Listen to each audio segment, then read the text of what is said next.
जी sir, शुरू करें। आज हम एनोवा के बारे में समझेंगे। पहले मैं एनोवा आपको निकाल के बताता हूँ एक, फिर अपन उसकी थ्योरी पे आएंगे, है ना। ठीक हो गया। तो यहाँ एनोवा क्या होता है, यदि हम बात करें सोशियो इकोनॉमिक स्टेटस की, तीन कैटेगरी है यहाँ, हैं। हम्म।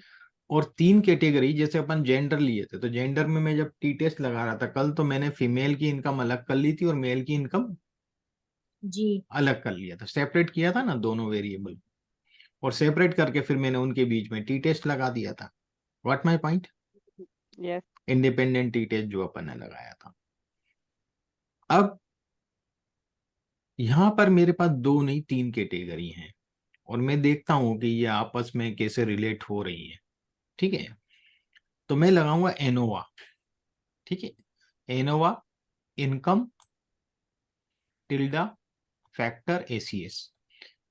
मतलब इनकम जो फैक्टर है उसका प्रभाव इनकम पे पड़ रहा है कि नहीं पड़ रहा है।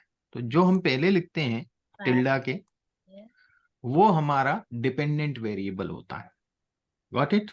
इफेक्ट होता है, वो इफेक्ट होता हाँ, उस पे इफेक्ट पता चलता है ना। ये हमारा डिपेंडेंट वेरिएबल, और फैक्टर जो है वो हमारे एसीएस जो है वो हमारे इंडिपेंडेंट वेक्टर है ना, वेरिएबल्स। तो मैं सर, इसको आपने तो बताया था कि टिल्डा के बाद एडिशन का साइन आता है, यहाँ पे तो आपने कुछ भी ऐड नहीं किया। नहीं, इसलिए नहीं किया कि एक ही वेरिएबल है ना, मैंने एक ही वेरिएबल सेलेक्ट करा हुआ है, दिया ही नहीं ना अच्छा। दूसरा कुछ, है ना। हम्म। दूसरा कुछ दिया ही नहीं मैंने, फैक्टर एसीएस लिखा हुआ है, एनोवा में चलता है। ठीक है। ठीक है, अच्छा। मैं इसको रन कर देता हूँ है। ये भी यहीं से। कोरिलेशन ही है ना सर? नहीं, ये इफेक्ट बताता है, ये रिग्रेशन एक प्रकार का होता है। ठीक है ना। अब देखिएगा, इसमें बहुत सी चीज होती है, sum of square, degree of freedom. तो इसमें दो डिग्री ऑफ फ्रीडम मिलेंगी मुझे, एक एसीएस की मिल रही है, एक रेसिडुअल्स की मिल रही है। ठीक है, और स्टैंडर्ड रेसिडुअल रेसिडुअल्स एरर। क्या है सर? इनकम और एसीएस था, रेसिडुअल्स क्या है? मैं बताता हूँ आपको, अभी पहले मैं इसको नाम से रन कर देता हूँ, ऑब्जेक्ट नेम से। अब समरी बताऊंगा ना, समरी ज्यादा अच्छी दिखेगी आपको। अब थोड़ा ठीक दिख रहा है टेबल पहले वाले से,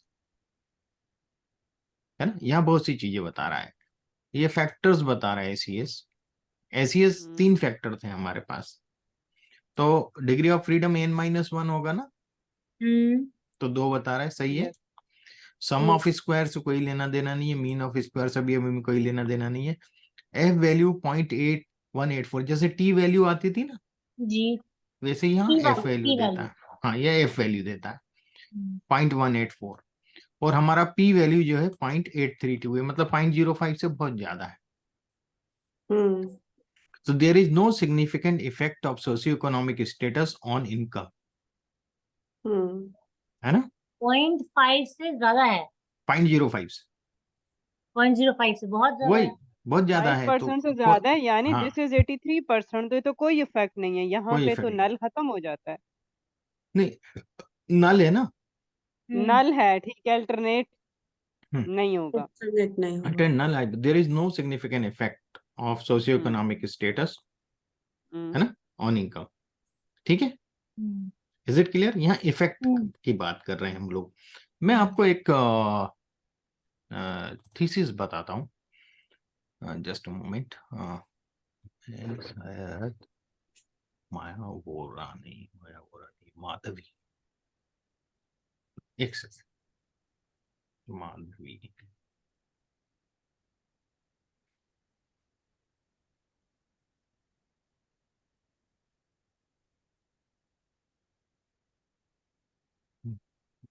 ये तो हमारे मेधावी हो गए।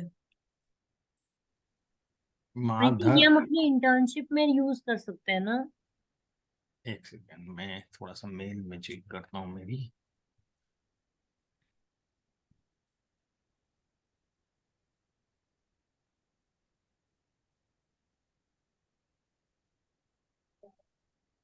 माँ। हाँ, ये है इनका, मिल जाएगा मुझे, सेंट में है सब।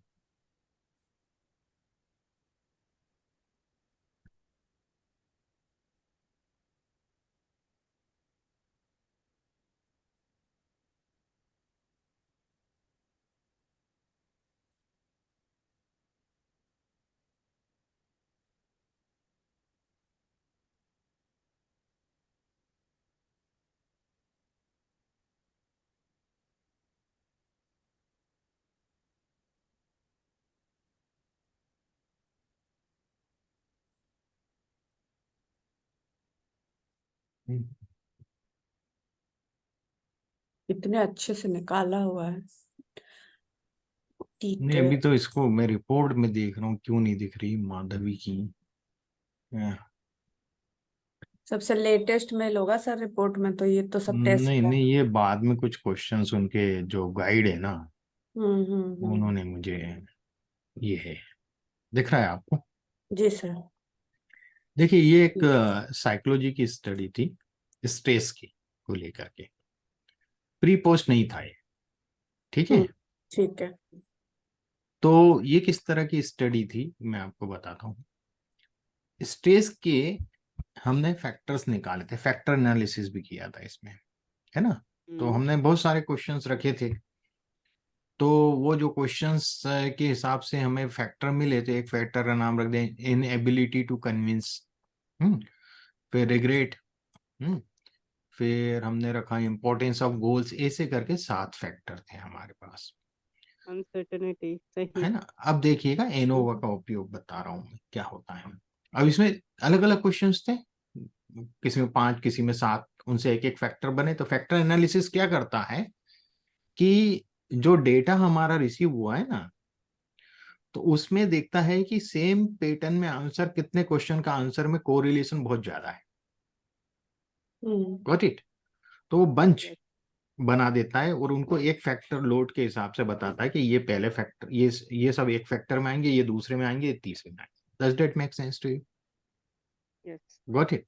तो सर एक ही स्केल में करता है या कई क्वेश्चंस को मर्ज कर देता है? नहीं ऐसे कई दोबारा। क्वेश्चन को, जैसे मान लीजिए यहाँ तो बहुत सारे क्वेश्चंस थे इनके, मैं बताता हूँ आपको क्वेश्चंस भी कितने थे वो, एक second.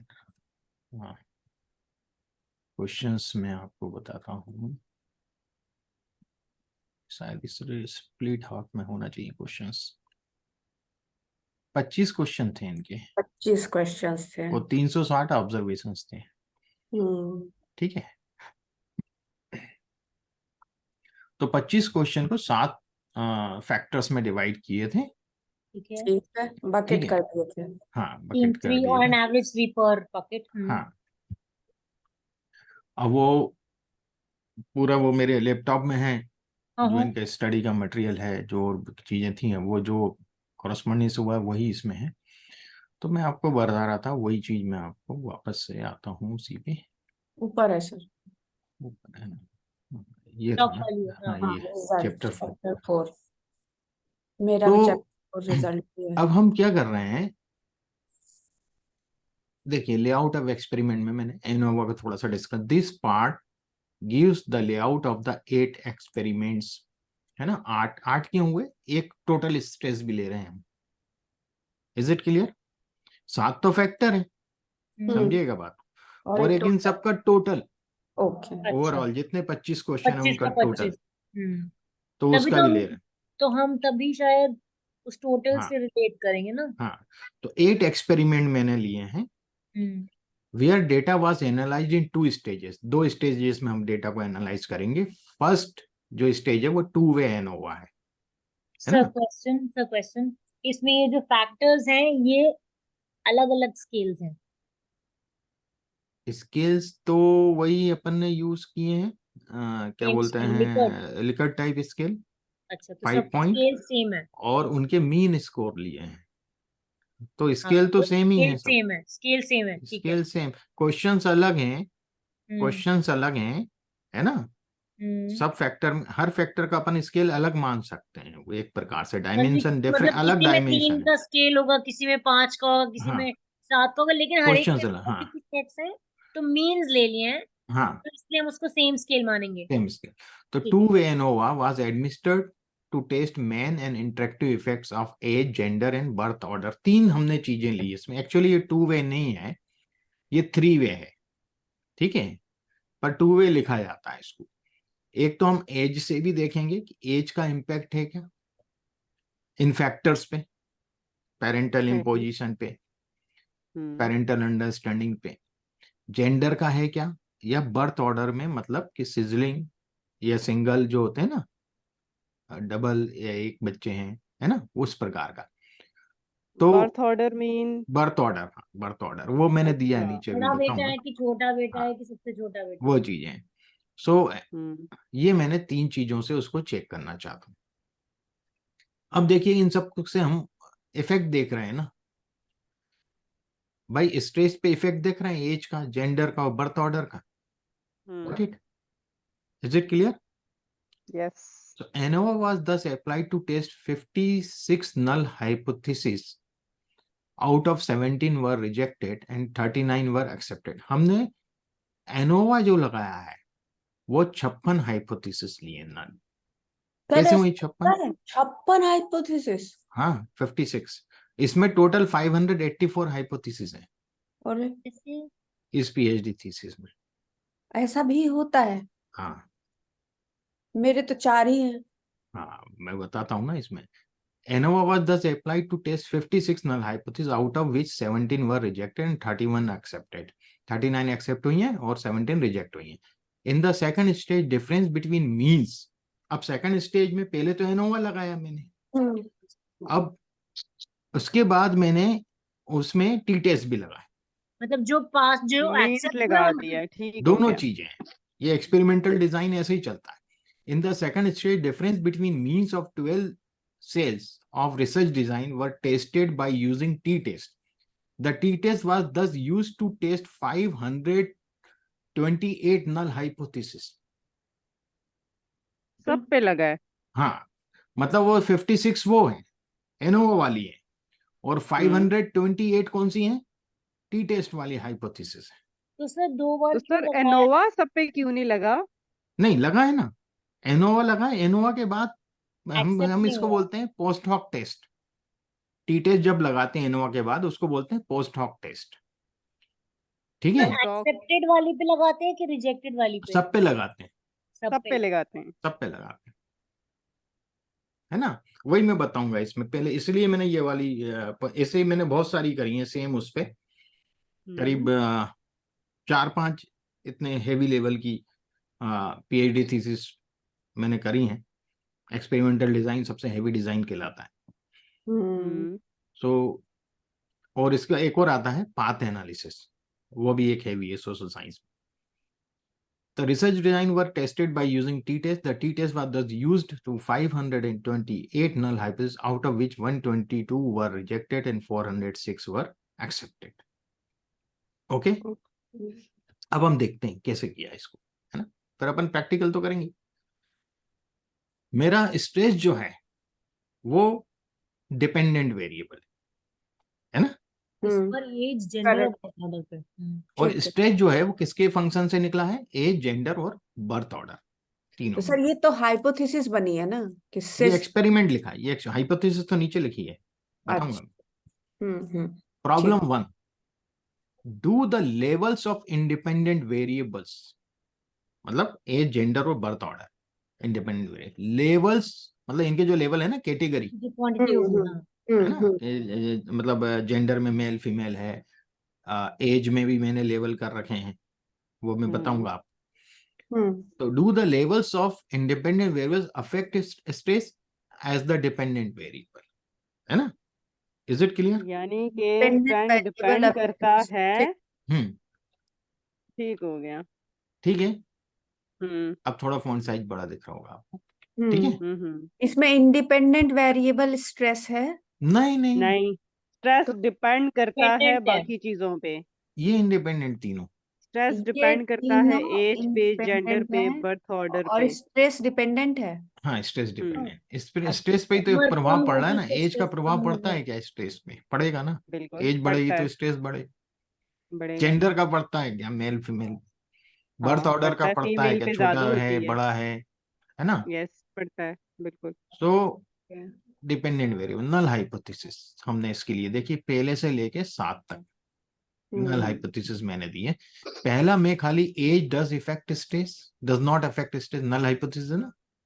This is up to age does not affect stress, मतलब यहाँ क्या होता है जब बहुत सारी हाइपोथेसिस हो ना, हम स्टेटमेंट थोड़ा सा कंपैक्ट करते हैं।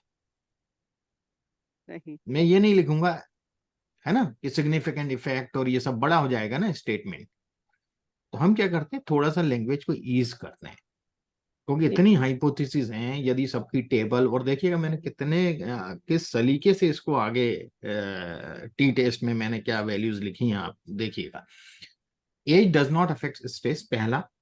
फिर gender does not affect, border birth order does not affect, फिर एज और gender do not interact to affect stress. What it? Combination. Combination. Age and birth order do not interact to affect stress. Gender and birth order do not interact to affect stress. ये दो के हो गए pair. फिर mix तीनों का age age, gender gender and birth order do not interact to affect stress. ये मेरी 7 हाइपोथेसिस होगी। यहाँ मेरा जो स्ट्रेस है ना, वो कंप्लीट टोटल स्ट्रेस है। यहाँ मैंने डायमेंशन नहीं लिया, जो 7 फैक्टर लिए हैं वो नहीं लिया, मैंने कंप्लीट टोटल स्ट्रेस की बात कर रहा हूँ पहले उसमें, है ना? तभी तो 8 हुए ना टोटल, तो उसके हिसाब से ये पहले वाले का ठीक है। स्ट्रेस पे। फिर एनोवा बनाया, देखिएगा एनोवा में क्या क्या चीजें इंपॉर्टेंट होती हैं। एज, क्योंकि 2 एज के मैंने ग्रुप बनाए इसमें, है ना? 2 एज के ग्रुप बनाए, मैं बताता हूँ। यंगेस्ट अबव 40 एंड लोग। एल्डेस्ट। अच्छा, हाँ। सिंगल नहीं, ये इसके हैं बर्थ ऑर्डर के, सिंगल, यंगेस्ट, एल्डेस्ट, ये बर्थ ऑर्डर के, ये तो बर्थ ऑर्डर है है। ना? हाँ। और क्या गया उसमें एज का, एज मैं सिंगल, यंगेस्ट, नहीं सिंगल, हाँ में कुछ sorry age sorry, upper limit lower limit होगा। सिंगल तो बता रहा है उसका, क्या बोलते हैं, बर्थ बर्थ ऑर्डर ऑर्डर। पहला ही बच्चा, एक ही बच्चा है। हाँ एक ही बच्चा है। यंग यंगेस्ट, यंगेस्ट एज, वाला यंगेस्ट यंगेस्ट एंड ये बर्थ एल्डेस्ट, ऑर्डर है सर, तीनों बर्थ हाँ order. Youngest and eldest adolescents by birth order, hmm single, youngest, बड़ा बेटा, छोटा बेटा और सिंगल बच्चा हाँ या हाँ बेटी बच्चा। हाँ, हाँ। By birth order differ from each other in term of stress. ठीक है, तो मंझले बच्चे को यहाँ पर हाँ भी इग्नोर किया यहाँ गया है। पर मैं चीजें आपको बताता हूँ क्यों ये तीनों एक साथ लिए वो हैं। तो बस फालतू होते हैं। हाँ ये बाय चांस देखिएगा, वाले ना। डिग्री ऑफ फ्रीडम में 2 कैटेगरी है मेरे पास। एज में 2 ही कैटेगरी थी, है ना? वो आगे मैं बता दूंगा, एज का एक कहीं ना कहीं बिफोर मैंने 40 लिखा। एक आफ्टर 40 तो नहीं था सर? हाँ नहीं, मैं बता देता हूँ, एज का कहीं दिया होगा मैंने, एज का डिफर है। मुझे भी वही लग रहा है, eldest, below 40 early above 45 adolescent, होगा सर। तो फिर हम लोग अपना भी कोरिलेशन देखेंगे। कितना एज में ना, एज में अर्ली 30 होगा। वही एडोलसेंट, बिफोर 40 और आफ्टर 40 होना चाहिए। आगे अर्ली आएगा सर वो, एडोलसेंट, एल्डेस्ट वाले के बाद अर्ली और लेट, अर्ली और लेट।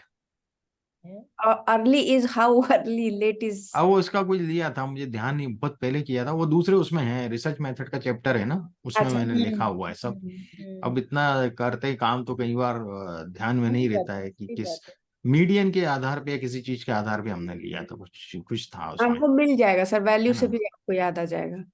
तो एज, जेंडर, देखिए एज में कोई सिग्निफिकेंट इफेक्ट नहीं है एज का स्ट्रेस पे, है क्या?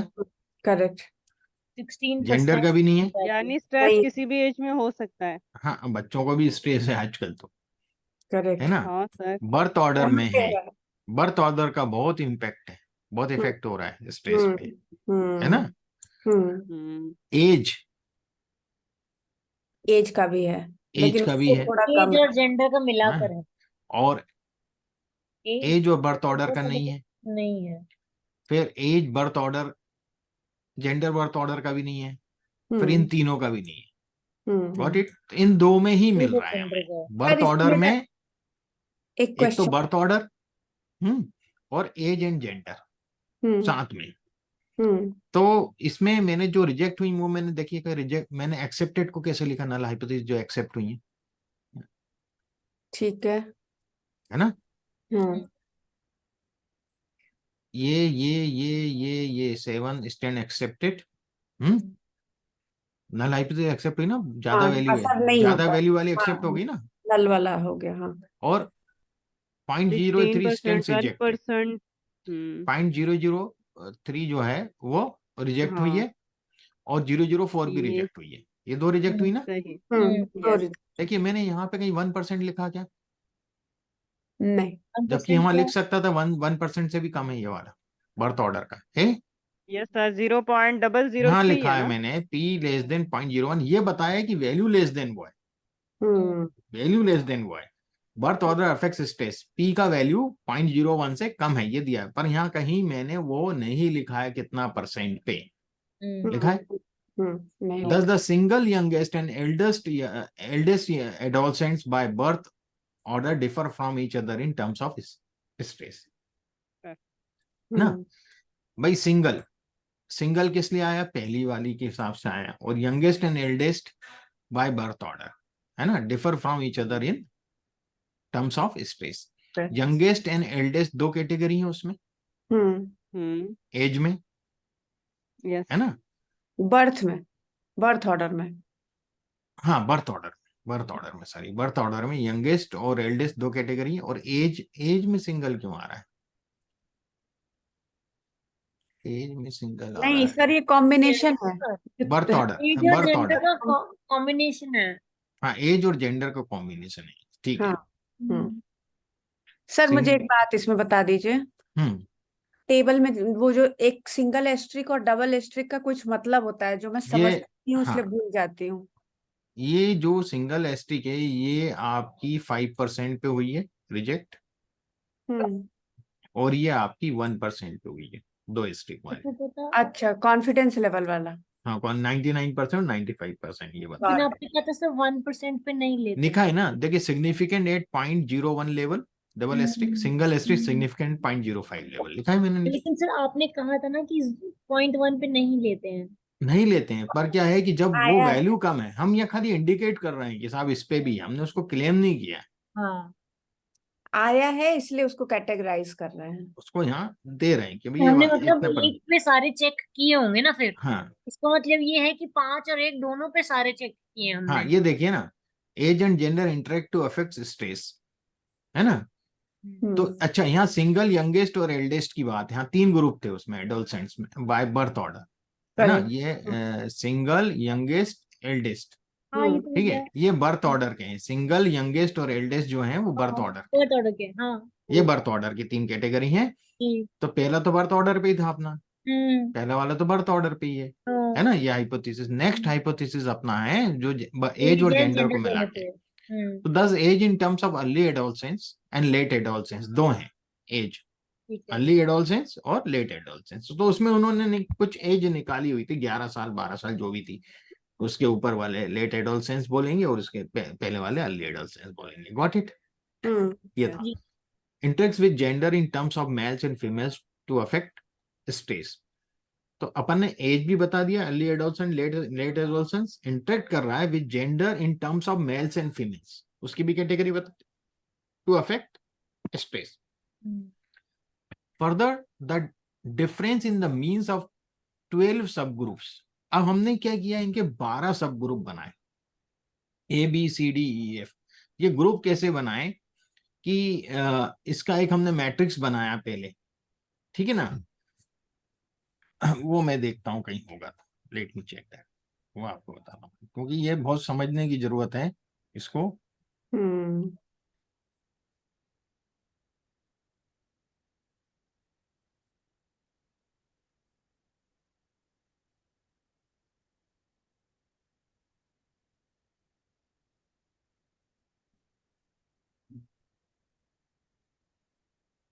एक सेकंड, इनकी 2 तो नहीं है कहीं,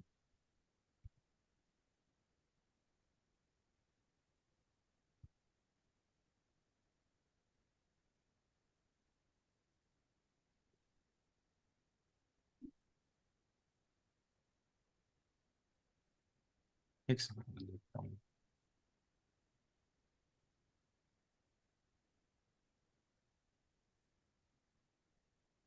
नहीं उन्हीं का ये पर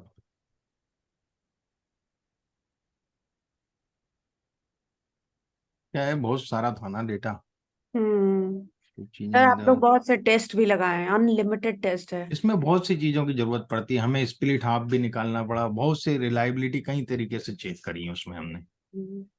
मुझे मैट्रिक्स भी बनाए थे। उनके जो गाइड है ना, hmm he is the vice chancellor of Vaishnav university, okay और ही इज कश्मीरी पंडित।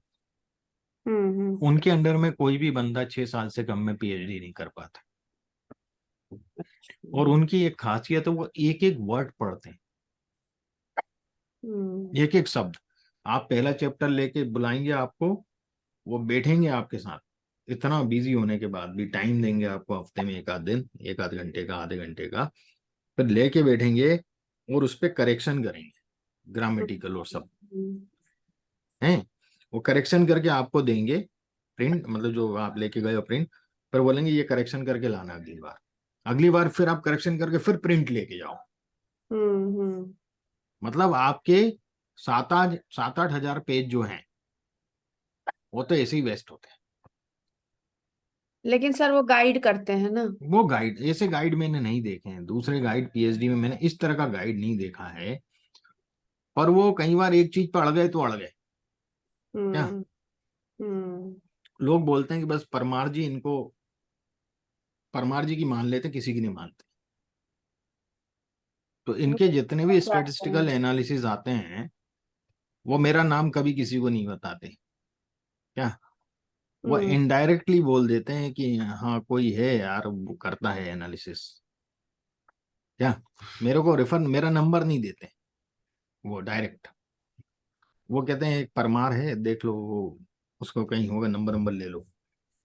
और जबकि उनकी हर कार्यक्रम में मैं एज ए गेस्ट रहता हूँ उस यूनिवर्सिटी के, और काफी क्लोज हूँ मैं उनके।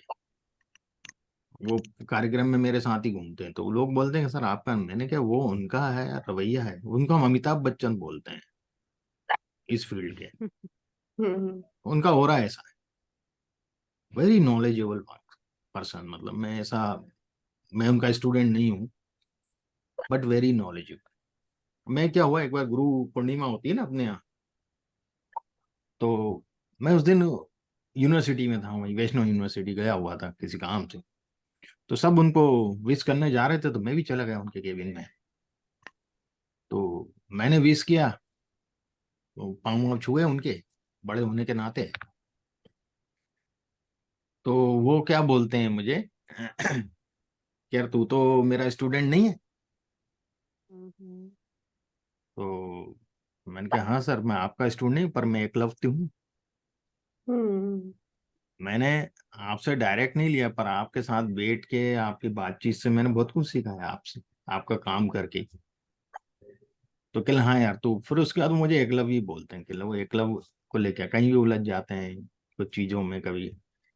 हाँ, उनके बहुत से स्किल्स वगैरह उन्होंने साइकोलॉजी के डेवलप किए हैं। स्किल्स में बहुत ज्यादा स्टैटिस्टिक्स लगती है, उसमें फिर उनको कभी जरूरत पड़ती है तो फिर बुलाते हैं। तो चीजें हैं उस हिसाब से। गाइड करते हैं और हाँ, नॉलेजेबल हैं तो करने में आपको अच्छा लगता हाँ होगा। मुझे भी अच्छा लगता, कुछ नई चीज बहुत सीखने को सारे तो मिलती है। गाइड ऐसे हैं कि करवाते ही रह जाते हैं सालों साल, कुछ बताएंगे भी नहीं और उनको वेस्ट भी चाहिए, तो वो थोड़ा सा। हालांकि सर इधर कहा जाता है कि साइकोलॉजी है, बस कुछ नहीं हो रहा, कहीं नहीं हो रहा एडमिशन, बस साइकोलॉजी में एडमिशन ले लो, आसान है। हाँ, ये बात यानी तो है, ये देखा इंडिया में बात जाए तो तो तो नहीं इन है। डेप्थ ये। हम्म। यहाँ पे तो मैं देख रही हूँ, मतलब अभी मेरा थोड़ा बहुत कुछ रीजन है जिससे मैं मिल रही हूँ साइकोलॉजिस्ट लोगों से। हम्म बहुत ज्यादा रिसर्च करते हैं वो, एक अगर कोई कैंडिडेट है तो उसका ये टेस्ट वो टेस्ट, हम्म 1,000 क्वेश्चन फिल करना, फिर सिग्निफिकेंस निकालना, हाँ, भी ज्यादा है। मतलब बहुत मेहनत तो मैंने रहती है। अपने आप को कम फील किया उनके आगे। हम्म मेहनत बहुत करते हैं। मैं भी कई साइकोलॉजिस्ट जो हैं उनके साथ जुड़ा हुआ हूँ, उनके हम्म ऑर्गेनाइजेशन में भी मैं एज ए कंसल्टेंट हूँ। कई जगह यहाँ स्पंदन करके है, हम्म। उनका सोसाइडल उस पे आइडिएशन पे काम करते हैं वो। हम्म तो वहाँ मैं as a data analyst consultant हूँ।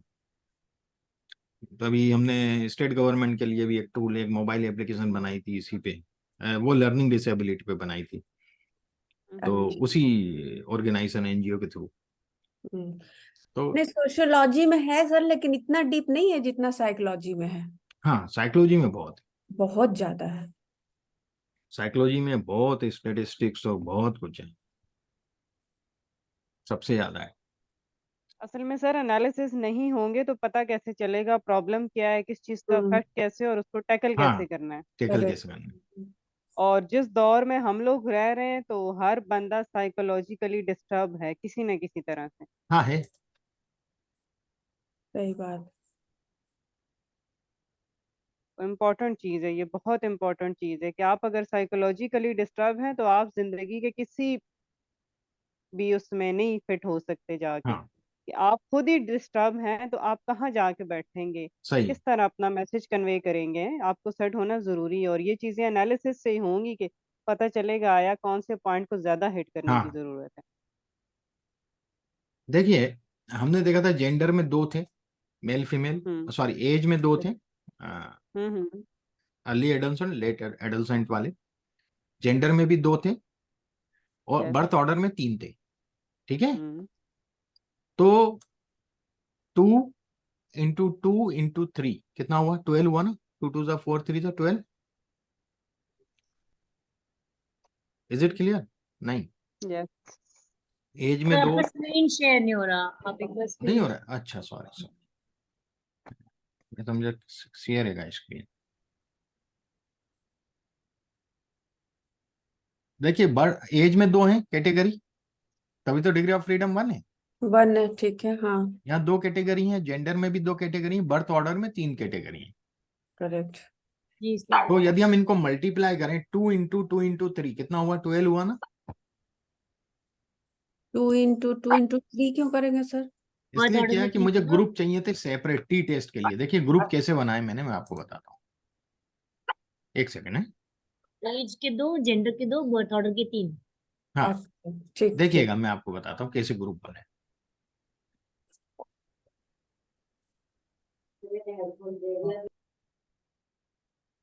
एक सेकंड, आज ये सब सिस्टम में दिक्कत है।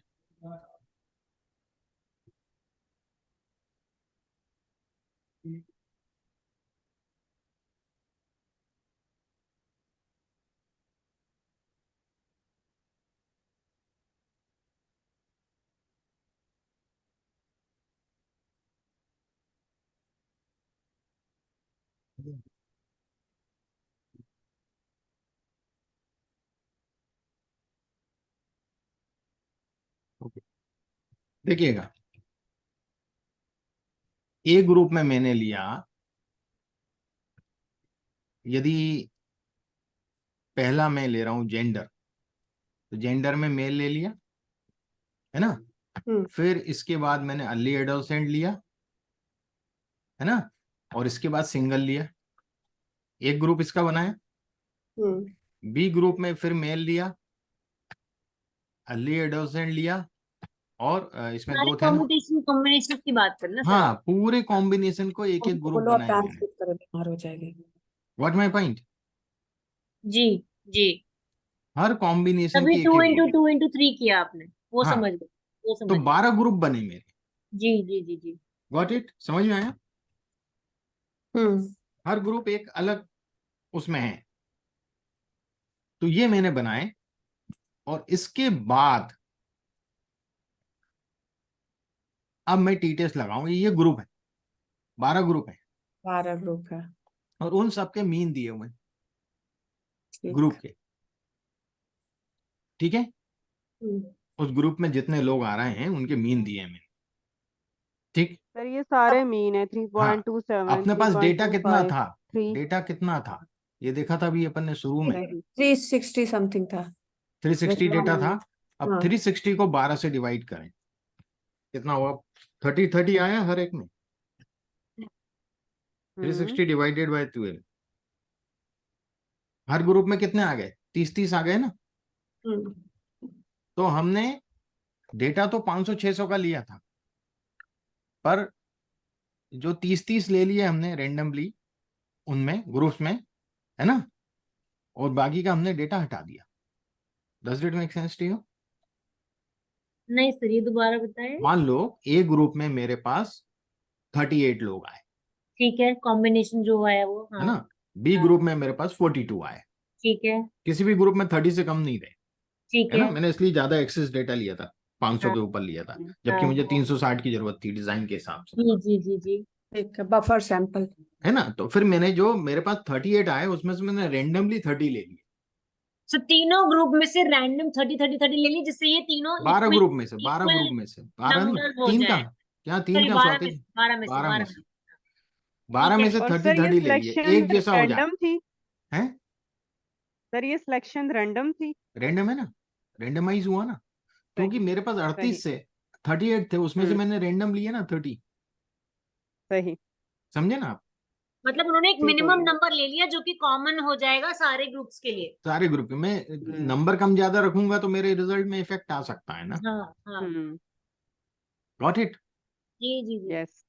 तो इस प्रकार से मेरी एक रैंडमाइज ब्लॉक डिजाइन बन गई, जी। है ना, ये बहुत स्मार्ट मुझे लग रहा है। हाँ है जी। ना।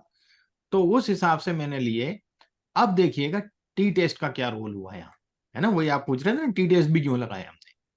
अब हम्म। यहाँ तो इफेक्ट का पता चले हमें कि भाई इफेक्ट हो अब रहा है कि नहीं आपको हो रहा है। एग्जैक्टली पता हाँ, चलेगा कि कौन सा जेंडर कौन सा एज हाँ, किस। अब ग्रुप वाइज, अब ग्रुप वाइज, ए ग्रुप, बी ग्रुप, ए ग्रुप, हाँ, सी ग्रुप, ए ग्रुप, डी ग्रुप, ऐसे ए से लेकर के पूरे एज ग्रुप तक, फिर बी से लेकर के एज ग्रुप तक, फिर सी से एज ग्रुप तक। समझ रहे हैं आप हाइपोथेसिस, कितनी हाइपोथेसिस बनेंगी एक में हम्म। ही।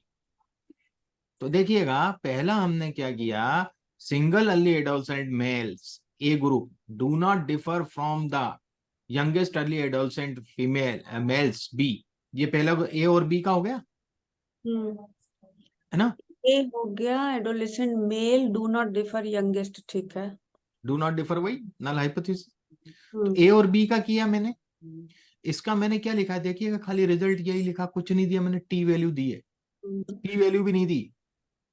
ठीक है, और ये है एक्सेप्टेड भी हो गया। एक्सेप्टेड है 1.96 से मतलब ये टी टेस्ट में अलग चलता है, टी टेस्ट में 1.96 नहीं होता है, ठीक है। दूसरा देखिएगा, हमें बेसिकली देखना है जिसमें आए डज डिफर। बस जिसमें आया है देखिए उसका मैंने क्या किया, उसमें मैंने पी वैल्यू दी, मेंशन करी कितना कम वैसे है पी डू वैल्यू नॉट से। डिफर आया है इसमें भी तो। हाँ, P इज लेस देन 0.0, मैंने P की वैल्यू भी नहीं लिखी, मैंने ये लिखा है यानी P 1%। 0.01 से कम है, खत्म बात। हम्म। ठीक है। सही। अब मैं क्योंकि भाई 580 हाइपोथेसिस हैं, यदि सबकी टेबल बनाने बैठूंगा जो टी टेस्ट में बनती है, हम्म। तो ये 1000 पेज तो मेरे इसी में चले जाएंगे, 500 पेज हम्म। थीसिस के। 580 हाइपोथेसिस में हर पेज को एक हाइपोथेसिस चाहिए, फिर मुझे उसका इंटरप्रिटेशन सब लिखने के लिए एक हम्म। पेज। तो 580 हाइपोथेसिस मतलब 580 पेज, इतनी की तो थीसिस होती हम्म। है ना। ये तो रिजल्ट में ही इतने पेज जा रहे हैं, बाकी इंट्रोडक्शन है, रिव्यू ऑफ लिटरेचर है, फिर रिसर्च मेथड है, फिर आपका डिस्कशन है, कंक्लूजन है, रेफरेंसेस हैं, हम्म। कहाँ जाएंगे। जी सर। हम्म। तो इसका तरीका यही निकलता है कि हम इस तरीके से लिखें। अब इसमें एक चीज क्यों नहीं दिख रही है, मैंने दो चीज और लिखी है इसमें, वो डाउनलोड नहीं कर रखा मैंने इसको, है ना, इसलिए नहीं दिख रही है। मैं इसको एक सेकंड को डाउनलोड करता हूँ, फिर वो चीज दिखेगी जो और इम्पोर्टेंट है। सर हमने टी लिखा है 3.9 और पी की वैल्यू हमने लेस देन 0.01 कर दी। हाँ, मैं बताता हूँ ना उसका क्या रीजन है। हम्म। टी टेस्ट में वैल्यूज अलग आती हैं क्या, हम्म। वो अपन ने जेड टेस्ट की वैल्यू देखी थी 1.96, जी जी 1.96 थी और टी दूसरी थी टेस्ट 2 में पॉइंट अलग समथिंग। आती है, टी टेस्ट में डिग्री ऑफ फ्रीडम से चलता है ना वो।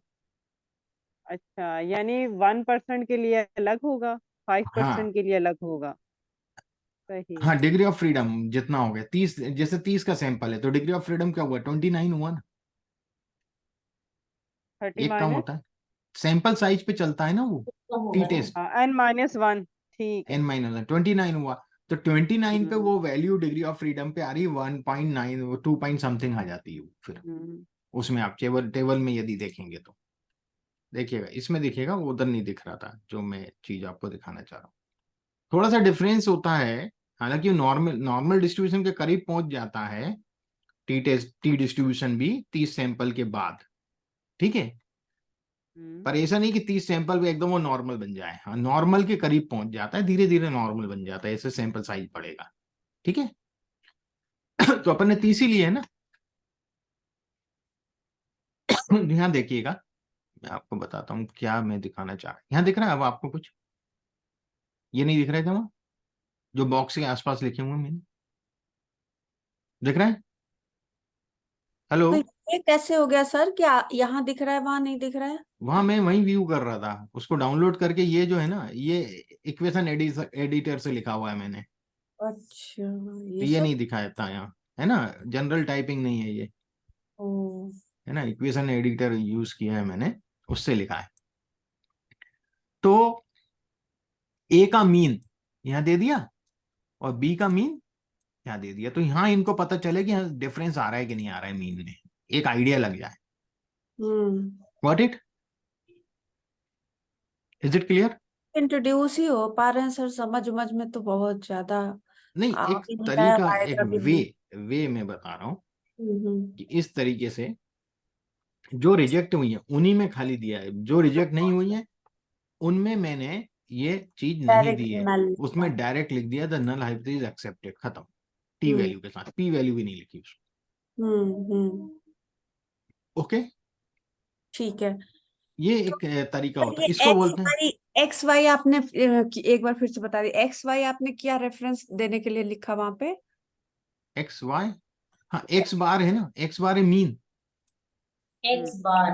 ए। एक्स बार है ना मीन है, ये एफ का मीन है, ये जो मैंने ग्राफ पे बताए थे ना मीन आपको हाँ शुरू हाँ, में, ठीक ठीक ये ठीक। वाले मीन मीन, ये वो वाले सारे मीन है ये ना। हाँ, वाले मीन जस्ट टू है। गेट अ सेंस ऑफ कि क्यों आया है। हाँ, अच्छा, ठीक है। ठीक है ना, भाई हम्म ज्यादा डिफरेंस दिख रहा है ना मीन में, यहाँ हम्म भी दिख रहा है, हम्म। भाई बहुत 3.1 थोड़ी है, 3.5 है, यहाँ 3.0 है, ठीक है ना, तो ठीक है। ये चीजें हैं। तो ये इस प्रकार से हम लोग क्यों कॉस्ट क्यों करना पड़ता है, ये तो ओवरऑल बता रहा है ना ऊपर एनोवा, एनोवा ये बता रहा है आपको कि बर्थ ऑर्डर इफेक्ट डालता है स्ट्रेस पे, है ना, ये बता रहा है, व्हाट माय पॉइंट, यस। समझ में आ रहा है ना, बर्थ ऑर्डर इफेक्ट डालता है प्रेस। स्ट्रेस पे, हम्म पर बर्थ ऑर्डर में जो है सिंगल है या यंगेस्ट है ना, या एल्डेस्ट है, या सिंगल या एल्डेस्ट में डिफरेंस है, या एल्डेस्ट और यंगेस्ट में डिफरेंस है, या सिंगल और यंगेस्ट में डिफरेंस है, ये नहीं बता रहा है। Is it clear? ये सर लेकिन क्यूरियोसिटी हो रही है जानने हाँ, की। कि इफेक्ट, इफेक्ट बता रहा है कि इफेक्ट पड़ता है, अब इफेक्ट पड़ता है तो फिर हमने क्या किया कि यार हम तो ये 3 वे एनोवा यूज किए, एज, जेंडर और बर्थ ऑर्डर, तो हम तीनों के मिला मिला के एक एक ग्रुप बनाए और हम उस ग्रुप में चेक करें कि वहां सिग्निफिकेंट डिफरेंस है कि हम्म नहीं है। अब देखिए यहाँ ये बता रहा है यानी कि एज एज के ग्रुप, साथ अलग कर हाँ, लेंगे, देखिए यहाँ जेंडर अपन के ने इसके साथ हिसाब से लिया करना है, तो। एज, जेंडर और बर्थ ऑर्डर, हम्म एज, जेंडर, बर्थ ऑर्डर में सिग्निफिकेंट डिफरेंस बता ही नहीं रहा, बिल्कुल 58% है, कुछ भी देयर नहीं इज है। नो सिग्निफिकेंट डिफरेंस, ऐसा बोल रहा है ये, है ना, हम्म क्लियर हो रहा है प्रीति जी ये वाला पॉइंट, जी जी sir. There is no significant difference. अब हम्म मुझे ये देखना है कि यार ये बोल तो रहा है नो सिग्निफिकेंट डिफरेंस, हो सकता है कि कोई ऐसा ग्रुप हो एज, जेंडर, बर्थ ऑर्डर का जो सिग्निफिकेंट हो डिफरेंस हो जिनमें आपस में ग्रुप में, हो है ना, बिल्कुल। हम्म डिफरेंस हो, ये मुझे पता करना है, ठीक है, ये बोल रहा है कि कोई सिग्निफिकेंट डिफरेंस नहीं, मतलब कोई इफेक्ट नहीं पड़ रहा है ना, हो सकता है कि हम्म यहाँ सिग्निफिकेंट डिफरेंस हो तो कोई एक ग्रुप तो इफेक्ट डालेगा दूसरा नहीं डालेगा, is it hmm clear? Yes.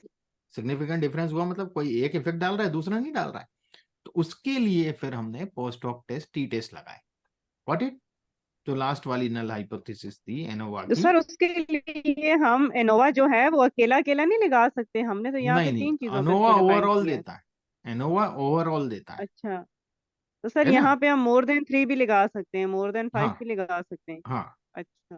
तो सर तीन, इनोवा में ये भी तो बोलता है ना, one way ANOVA, two way ANOVA. ये 3 वे है, इसमें 3 लिए वेरिएबल मैंने, एज, जेंडर और बर्थ अच्छा ऑर्डर। यानी वन तो way two one way way three way. ANOVA में भी सर तीन का नहीं, वन वन वे कम और वो कम। अनोवा में आपका एक ही वेरिएबल होगा, या तो एज होगा, एज से ये स्ट्रेस, वही है ये ना वन कि वे है, टी टेस्ट सर, जैसे देखिएगा हमने सिंगल प्रीति जी किया यहाँ समझ पेयर्स लीजिए, किया। ये वन वे है, एज हम्म वाला, हम्म हम्म जेंडर वाला वन वे है, बर्थ अकेला ऑर्डर वाला ये हो वन गया। वे, ये वन वे है, ठीक है। सही। ये 2 वे है, ये टू वे। 1, 2 और 3, समझ में हम्म आ रहा है, हम्म और लास्ट वाला थ्री वे ये है। 3 वे, अब ठीक। क्लियर हो गया? तो जो अफसान बोल रही हैं कि हाँ, अगर हम पी टेस्ट लगाने की जगह वन वे एनोवा नहीं लगा सकते हैं इफेक्ट वन वे देख के? एनोवा लगा सकते हैं, पर वन एनोवा जनरली क्या करता है कि हम्म। उसका फॉर्मूला डिफरेंट है, वो इफेक्ट पता करता है। अच्छा तो अच्छा। एक पे तो इफेक्ट नहीं पता भाई चलेगा ना, एज जब ग्रुप एज में होगा तो फिर एज में इफेक्ट। आपके पास दो कैटेगरी है, जेंडर ले लें, जेंडर में मेल फीमेल है, तो वो तो हम्म ओवरऑल इफेक्ट तो बता रहे हैं कि इफेक्ट पड़ रहा है कि नहीं पड़ रहा है उसका, हम्म। है। अब ठीक। मेल का इफेक्ट पड़ रहा हो फीमेल का नहीं रिग्रेशन पड़ रहा हो जैसा ये नहीं हो रहा पता चल रहा हमें, है। हम्म ठीक है ना। उसके लिए फिर रिग्रेशन एनालिसिस होता है, हाँ हाँ। ठीक ठीक, समझ गई। उसके लिए ठीक है। रिग्रेशन एनालिसिस होता है कि किसका इफेक्ट पड़ रहा है और कितना पड़ रहा हम्म हम्म है, किसका सिग्निफिकेंट है किसका सिग्निफिकेंट नहीं है, वो अपन नहीं। आगे देखेंगे रिग्रेशन एनालिसिस में, उससे हो सकता है, हम्म रिग्रेशन एनालिसिस से होता है, ठीक है। तो यहाँ पर इसमें हम लोग ये देखते हैं कि भाई ये जो हमने ग्रुप बना लिए, जो हाईएस्ट होता है ना, 3 डायमेंशन तो यहाँ है, तो इसी के अकॉर्डिंग ग्रुप बनाए अपन ने, ABCD बताया था ना आपको, ये 12 ग्रुप। Yes sir. उसी के अकॉर्डिंग हम उसमें देख रहे हैं कि अब सिग्निफिकेंट डिफरेंस आ रहा है कि नहीं आ रहा है, वो अपन ने फिर टी टेस्ट से निकालना है। Got it? तो यस। एनोवा का जो उपयोग है ना खाली इफेक्ट चेक करने के लिए होता है, ओवरऑल बताता है, ठीक है। जैसे मैं हम्म और बताता हूँ एनोवा के अभी, तो यहाँ ये क्या बता रहा है, ACS स्केल मेरे 3 कैटेगरी थी, लो मीडियम हाई, ठीक है ना। हम्म जी। तो ये बता रहा है कि इसका कोई भी प्रभाव नहीं पड़ता, लो मीडियम हाई का कोई भी प्रभाव नहीं पड़ रहा, कोई भी इफेक्ट नहीं है, hmm hmm got it, on on yes. Income of the group. Hmm is hmm it clear? Hmm. यदि किसी एक का भी इफेक्ट होता तो यहां पर पी वैल्यू डिफरेंट आ जाता, ठीक है। Is it clear?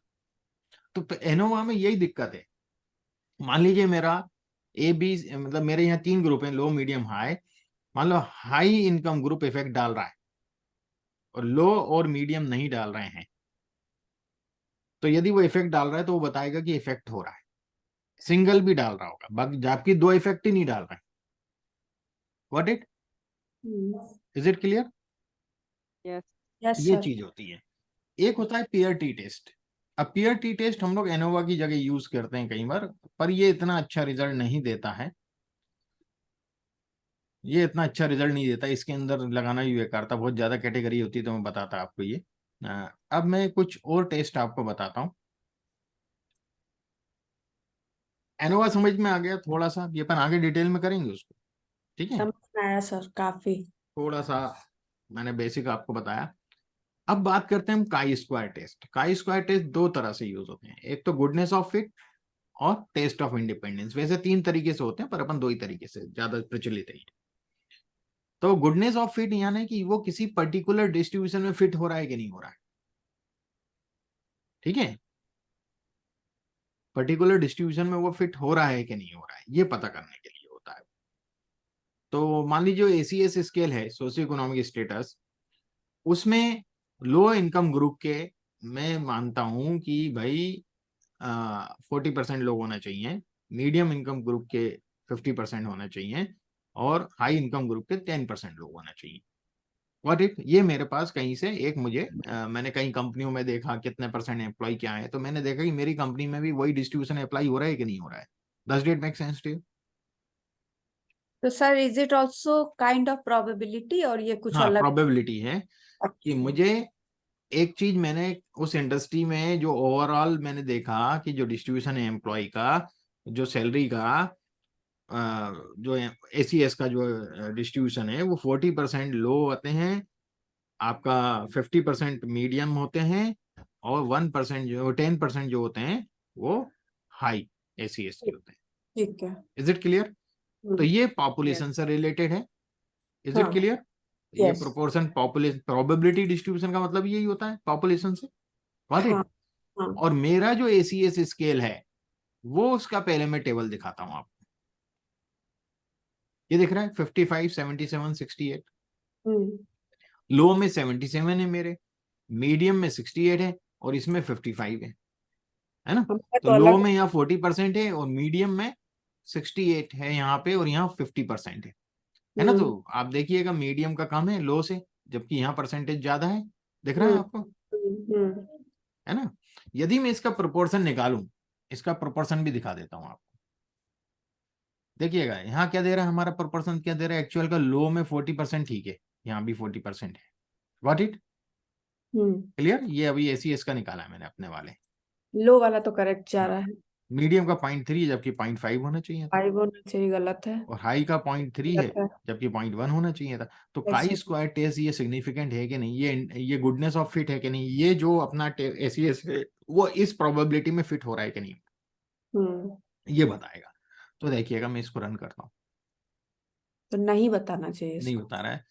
There is significant difference बोल रहा है ना भाई, सिग्निफिकेंट डिफरेंस है दोनों में, दोनों के प्रोपोर्शन दिया ना। देयर इज नो सिग्निफिकेंट हाँ, डिफरेंस बिटवीन ऑब्जर्व्ड एंड ऊपर एक्सपेक्टेड लिखा है। Observation, so there is significant difference, है ना, in observed and expected observations. Is it clear? तो सर इसका भी यस, कोई वैल्यू होता होगा, जैसे पी वैल्यू क्या है, 0.05, 0.01, ये ऐसा लेस कुछ? देन है ना, 0.01 से भी कम है अच्छा, देखना इसको पी वैल्यू से ही है। पी वैल्यू से, ठीक ठीक ठीक। है ना। Less than 2.2 10 to the power -16 यानी बहुत ही कम है। Hmm. Is it clear? Yes. है? सर यहाँ पे कंफ्यूजन हो गया, less than 2.2 e -16 10 to the power, क्या बोला आपने? ये देखिएगा इसका मतलब क्या होता है, मैं बता देता हूँ, मैंने एक बार और बताया था, ई शायद आप होंगे नहीं उस पावर क्लास में। 16 है। देखिएगा मैं बताता हूँ, 2.2 ई टू दी पावर -16 ऐसा कहलाता है ये। तो 2.2 इंटू 10 टू दी पावर -16 ये माना जाता है तो इसको, ये 1 सिंपल by फॉर्म। 10, तो 1 by 2.2 एक ही चीज है, डिवाइडेड हाँ। बाय 10 पावर 16, हम्म तो ये वही तो है, 10 जीरो पावर पॉइंट 16 जीरो यानी जीरो अप ये टू दो सो के ऑन। पहले 15 जीरो आएंगे बिल्कुल। आता डेसिमल, गया।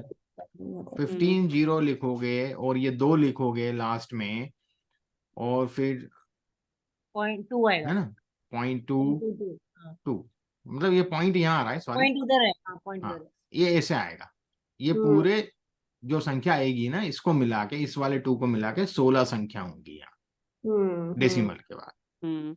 या इसके पहले 15 यस। जीरो होंगे। Got hmm it? तो ये तो बहुत ही छोटा हो गया ना संख्या, बहुत ही छोटा हो गया और बिल्कुल है ना। रिजेक्ट हो। Is it clear? Yes sir. Yes.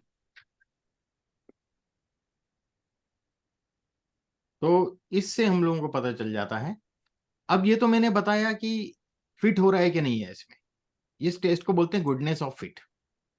दूसरा टेस्ट मैं कर रहा हूं कि there is no relationship between ACS and gender. यहां मैं टेस्ट ऑफ इंडिपेंडेंस बता रहा हूं, टेस्ट ऑफ इंडिपेंडेंट बता रहा हूं, एसोसिएशन की बात कर रहा हूं। तो यदि मैं ये टेबल आपको दिखाऊं, पहले ये टेबल दिख रहा है आपको, हम्म तो मेल फीमेल 17 है, हाई में मेल 38 है, बहुत अंतर है ना। बहुत। लो में भी बहुत अंतर है और इसमें भी। तो क्या ये एसीएस स्केल और जेंडर में कोई रिलेशन है टेस्ट ऑफ, या दोनों स्वतंत्र हैं? Is it clear? ऐसा तो नहीं है कि मेल, बहुत ज्यादा मेल जो हैं वो हाई एसीएस से हैं, या लड़की हैं socio high socio economic status से आ रही हैं उस कॉलेज में, उस ऑर्गेनाइजेशन में, कुछ जो भी अपन मान लें। मिक्स है। Does it make sense to you? Hmm वो ऐसी चीज तो नहीं है उसमें। टेस्ट ऑफ इंडिपेंडेंस, ये दोनों वेरिएबल जो हैं जेंडर और एसीएस इंडिपेंडेंट हैं या एक दूसरे से एसोसिएट हैं। What it? यहाँ गुडनेस ऑफ फिट नहीं देख रहे हैं हम, यहाँ हम एसोसिएशन की बात कर रहे हो। टेस्ट सेम लग रहा है, चाई काई स्क्वायर टेस्ट लग रहा है। What it? तो दोनों सर जगह इसमें सारा तो मतलब कहीं पे एसोसिएशन तो नहीं दिख रहा है, देखिएगा ये एक्सेप्ट बताएगा वन। आपको। देयर इज नो सिग्निफिकेंट, दिख रहा है ना ये 0.93, हम्म कोई हम्म कोई सिग्निफिकेंट टेस्ट ऑफ इंडिपेंडेंस में जो है, there is no relationship between ACS gender, कोई भी हम्म रिलेशनशिप नहीं है। दिखी रही है इसमें, टेबल में दिखी रही थी, मैंने आपको दिखाया था, ये टेबल में दिखी रही है। बस एक चीज दिख रहा था कि सैंपल डिस्ट्रीब्यूशन इक्वल नहीं है, मेल हाँ, ज्यादा फीमेल कम है, पर वो वो तो चीज ठीक है, एसोसिएशन नहीं हुआ। ठीक है ना। हम्म तो ये टेस्ट ऑफ इंडिपेंडेंस में भी यूज किया जाता है, गुडनेस ऑफ फिट में भी यूज किया जाता है, काई स्क्वायर। अब नॉर्मलिटी की बात करें, नॉर्मलिटी जैसे हमने देखा था, जो एज का डेटा था वो नॉर्मली डिस्ट्रीब्यूटेड था। मैं बता देता हूँ।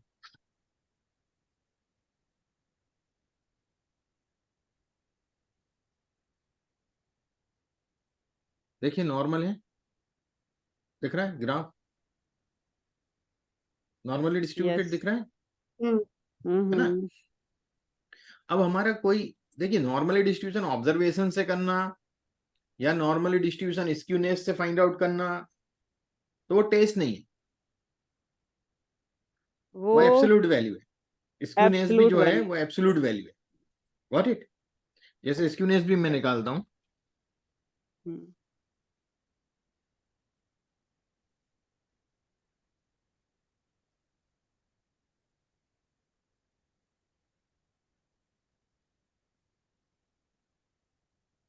0.19 मतलब 0.5 से कम हम्म है ना, 0.5 से कम है, और -0.5 से ज्यादा है तो नॉर्मली डिस्ट्रीब्यूटेड है। Got it. तो पता कर रहा है हम्म ना, बोल रहा है नॉर्मली डिस्ट्रीब्यूटेड है। हम्म। वैल्यू तो बोल रही है, पर ये एब्सोल्यूट वो है स्क्यूनेस जो है।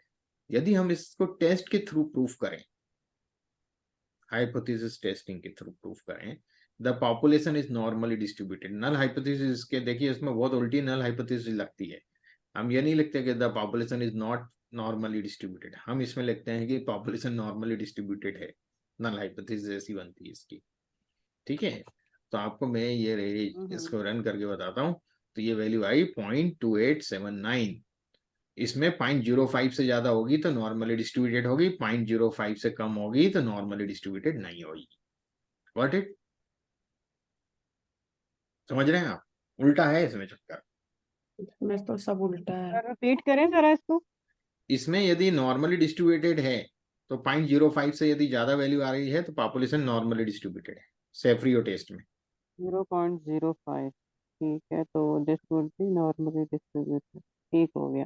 है ना, फॉर मतलब नल हाइपोथेसिस मैंने लिखी है, द पॉपुलेशन नॉर्मली डिस्ट्रीब्यूटेड, है ना। नल हाइपोथेसिस अल्टरनेट नहीं है, ध्यान रखिएगा, इसमें भले ही नो नहीं लगा। ओके। तो इसमें अच्छा, यानी रिजेक्ट। इसमें सिर्फ नल होता है। हाँ, है ना, ये थोड़ा सा डिफरेंट हाइपोथेसिस चलती है इसमें। ऐसे इनकम का भी देखते हैं हम। तो इनकम 0.02 है, 0.05 से कम है। कम है, that is not normally distributed. यदि इनकम की मैं स्क्यूनेस आपको दिखाने की कोशिश करूं तो 0.0473 है, जबकि पर ये डेटा का यदि हिस्टोग्राम आप देखोगे ना तो वो बड़ा अजीब ही बनाता है। वो मतलब वो एक स्मूथ नहीं है, इसलिए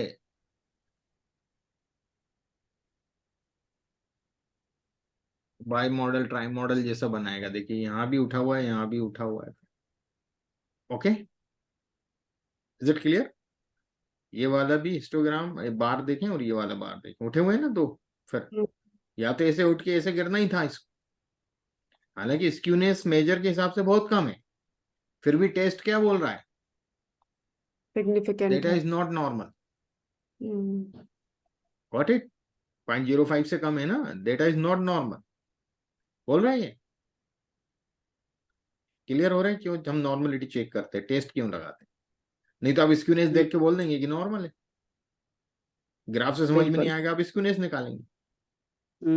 दिस इज 0.04 लेस देन है, तो this is not less normal. Then 5 है तो यस। हाँ, मतलब अपना सॉरी वो स्क्यूनेस जो है वो लेस देन 5 है ना, 0.5।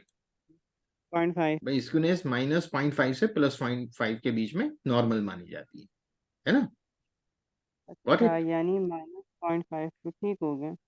तो अपन ने उसके हिसाब से तो नॉर्मल ही समझेंगे ना, स्क्यूनेस के हिसाब से। Got hmm. इट। क्लियर हो रहा है अफसान जी? Yes sir. तो अपन नॉर्मल समझेंगे, पर जब टेस्ट लगा रहे हैं तो टेस्ट तो बोला कि नॉर्मल नहीं है। हम्म। क्लियर ना? यस। इसलिए डबल टेस्ट कर रहे हैं आप। क्या होता है, डॉक्टर तो भी कई इसका बार मतलब डायग्नोस ये करता है कि है ना। हम्म डायग्नोस करने के बाद डॉक्टर को जब थोड़ा सा कंफ्यूजन होता है, वो टेस्ट लिखता है कि नहीं लिखता है? लिखता अरे है। यार वो फलाना डेंगू का टेस्ट करा लो यार, क्या बोलता है? हम्म डाउट में ही हम्म बोलते हैं ना, हम्म। भले ही निकले नहीं निकले। और एक यही जो मेडिकल टेस्ट होते हैं ना, इनमें यदि नेगेटिव आता है तो आदमी बड़ा खुश होता है पैसा देने के बाद। कुछ नहीं है सीनियर ना? सिटीजन लोग पहले बोलते थे पैसा बर्बाद हो गया, कुछ नहीं। हाँ, कुछ नहीं निकला यार, पैसा ही बर्बाद हो गया। ऐसा नहीं बोलेगा आदमी। यानी कि कुछ निकलता तो पैसा बर्बाद नहीं होता, हालांकि इससे ज्यादा लगते हैं फिर। अपन ज्यादा लगते हैं। क्लियर हुआ आप लोग? क्लियर आया समझ में है कि टेस्ट, नॉर्मलिटी टेस्ट क्यों लगाते हैं हम लोग? इसका कारण ये होता है। अब देखिएगा, अभी तक हमने बात करी थी टी टेस्ट की, हमने बात कर ली एनोवा की, है ना? अभी और भी डेटा सेट पे करेंगे अपन, ऐसा नहीं है कि यही है कि स्क्रिप्ट चल रही है अपनी, ठीक है ना? अभी और भी डेटा सेट्स ठीक हैं, है सर। तो धीरे धीरे कॉन्सेप्ट क्लियर हो।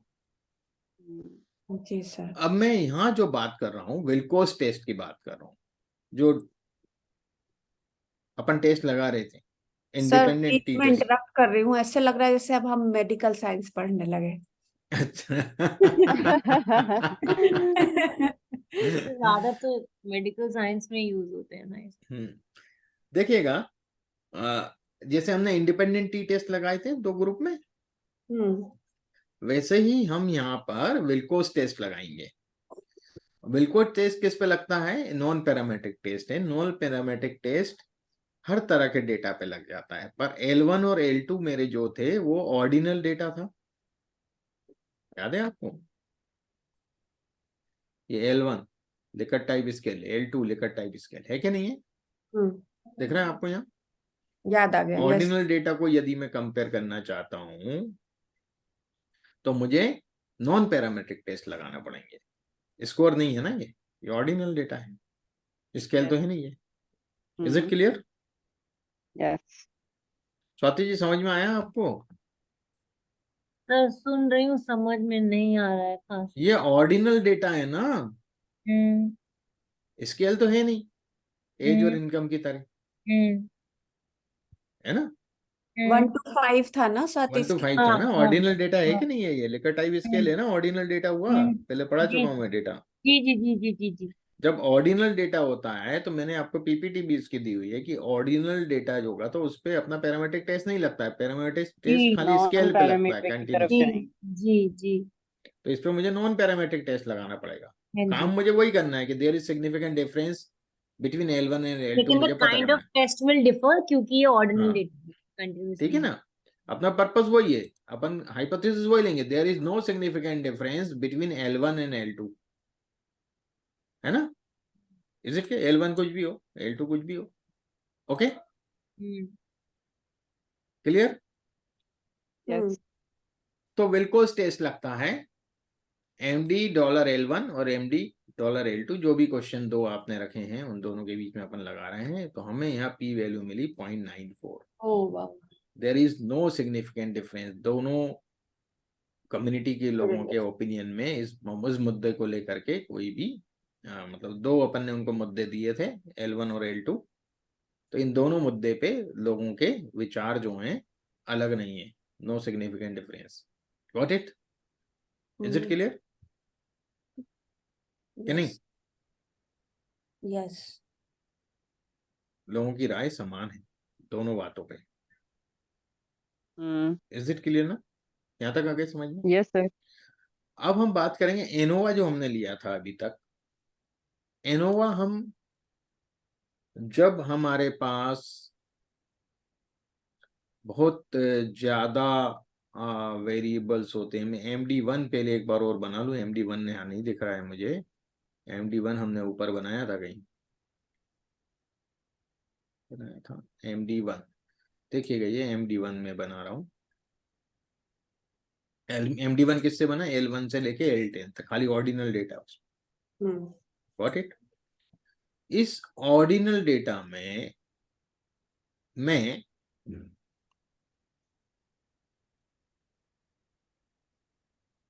क्रस्कल वेलिस टेस्ट लगाना चाहता हूं, ठीक है, ऑर्डिनल डेटा में। तो देखिए पहले इसको लगा लूं, MD1 नॉट फाउंड, MD1 मैंने दिया तो है, रन तो कर दिया, नहीं किया रन, वो हुआ नहीं सिलेक्ट है। किया था। हुआ नहीं रन, वो क्यों नहीं हुआ, मैंने डीप्लायर नहीं चलाई ना, अब चलेगा। ये जो छोटा छोटा हाइजीनिक चीज है ना, ये याद रखना बहुत जरूरी है। हाँ वो नीचे दिख जाता है ना, उसमें देता है ना एरर। हम्म। यहाँ मैंने डिप्लायर लिखी थी, डिप्लायर चलाई नहीं मैंने, हालांकि लिखी थी मैंने। ये देखिएगा, तो ये क्रस्कल वेलिस टेस्ट बेसिकली काई स्क्वायर पे बेस्ड होता है, पी वैल्यू 0.7168। अब हम पूरे 10 ओपिनियन पे देखना चाह रहे थे एक साथ कि सिग्निफिकेंट डिफरेंस है कि नहीं। 10 क्वेश्चन रखे थे ना, हम्म। 10 प्रश्नों पे ये आपके काम का बहुत है प्रीति जी और स्वाति जी। हम्म। आपके जो लिकर टाइप स्केल में आपने क्वेश्चन रखे हैं, बच्चों से पूछ रहे हैं, तो आप इसमें भी आप एक साथ पता कर सकते हैं क्या उनके ओपिनियन डिफरेंट हैं या नहीं है ओवरऑल। Got it. तो ओवरऑल को चेक करने के लिए हमने क्रस्कल वेलिस टेस्ट निकाला, और सबका एक साथ हमने दो दो के पेयर में नहीं किया कि पहले और दूसरे क्वेश्चन, दूसरे और तीसरे। उसके लिए तो फिर विल्कोस टेस्ट लगाते हैं हम लोग, जैसे यहाँ लगा ना L1 L2, फिर L1 L3, फिर L1 L4, ऐसा करना पड़ता हमें, करना पड़ता कि नहीं करना पड़ता, बताइए आप। सर, हैं? इन टेस्ट की भी एक लिस्ट की जरूरत पड़ेगी, किस बना चीज दूंगा में ना, कौन सा टेस्ट लगेगा। वो वैसे उसमें लिखा हुआ है, आपको अच्छा पीपीटी जो दिया है उसमें, अच्छा अच्छा। उसमें दिया है सब टेस्ट के। ये मैंने 2 कॉलम नहीं बने थे, पैरामेट्रिक नॉन पैरामेट्रिक के, हाँ हाँ। उनमें यस लिखी सर, है डिटेल उसमें में, है ये वाली सारी चीजें। है ना। हम्म। तो क्रस्कल डॉट टेस्ट MD1 जब मैंने लगाया तो ये बता रहा है कि पूरे 10 क्वेश्चन में लोगों का सिग्निफिकेंट डिफरेंस नहीं। नहीं, एक साथ अपन ने पता कर। Got hmm. इट। तो हमारी हाइपोथेसिस फिर तो रिजेक्ट हो गई। हाँ रिजेक्ट हो गया, there is no sign, hypothesis. Null hypothesis accept हुई ना, 0.7 है ना, there is no point significant difference, 71% है, बिल्कुल नल एक्सेप्टेड है, तो एक्सेप्टेड है ना। अल्टरनेट रिजेक्टेड है। यस। अल्टरनेट रिजेक्टेड है। ठीक है। हम्म। अब जैसे मैं L11 को रिवर्स कर रहा हूँ, रिवर्स नहीं आने, 1 को 5, 5 को 1, रिवर्स नहीं, रिवर्स क्या करेगा, रिवर्स वो नहीं, रिवर्स क्या करेगा, डेटा को उल्टा कर दिया मैंने पूरा, जो मेरे 200 ऑब्जर्वेशन है ना, उसको हम्म। ऐसे पलट दिए। वो ठीक। अलग था जो अपन ने कल अलग किया था ना। वैल्यू। हाँ 5 को 1 नहीं किया मैंने, मैंने जो अच्छा। नीचे वाला था वो संख्या ऊपर आ गई और ऊपर वाली संख्या नीचे, मतलब ऐसे पलट दिया, माइनस रिवर्स कर दिया उसको। 200 ऊपर आ गया, हाँ 199 उसके नीचे आ गया, 198 उसके नीचे आ हाँ गया। ऐसे आ गया, उसके सीक्वेंस चेंज हो गए, इंडेक्स है ना। ठीक हो तो गया। ये मैंने कर लिया पहले, और अब मैं विल्कोस टेस्ट लगा रहा हूँ 10 और 11 क्वेश्चन। ठीक है, अच्छा। देखिएगा, ये दे रहा है विल्कोस सम टेस्ट P बराबर 1, हाईएस्ट वैल्यू 1, यानी कोई सिग्निफिकेंट डिफरेंस नहीं, हम्म। है ना। Hmm. There is no significant difference between this and this. Okay, तो इज फिर इट से क्लियर। क्वेश्चन सर, तो नल हाइपोथेसिस रिजेक्ट हुई या एक्सेप्ट हुई? एक्सेप्ट हुई ना, 1 पे 0.05 से ज्यादा है ना वैल्यू है। और हमारी नल हाइपोथेसिस क्या थी कि there is a significance. There is no significant No difference significant. That is always no between significant. L10 and L11। What it, ये थी। हाँ। Is it clear. वो रिजेक्ट हुई।